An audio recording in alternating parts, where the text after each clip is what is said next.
တနေ့သောအခါယုံကလိတ်ကိုလိတ်ရဲ့အားနည်းချက်တွေပြောပြီးအပြေးပြိုင်မယ်လို့ကမ်းလှမ်းတယ်ယုံကငါနဲ့မပြိုင်နဲ့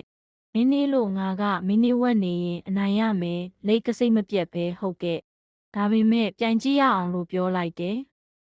ယုံကသူ့ကိုယ်သူချီကျူးတန်တွေပြောရင်းပြိုင်ပွဲစလေတယ်ပွဲအစမှာတော့ယုံကအရှိန်နဲ့ခွာပြီးလိတ်ကိုမျောလင်းချက်မဲ့အောင်နောက်မှခြံထားခဲ့၏ငါအနားယူလိုက်အောင်မယ်လိတ်ကနှေးလို့စောင့်ရင်တစ်ပင်အောက်မှာမှေးပြီးစောင့်အောင်မယ်ဆိုပြီးအိပ်ပျော်သွားတယ်လိတ်ကတော့တလန်းပြီးတလန်းဆက်ဆက်သွားသည်နေမသူညိုင်ခင်မှာပဲလိတ်ကပန်းဝင်တဲ့နေရာကိုရောက်လေတယ်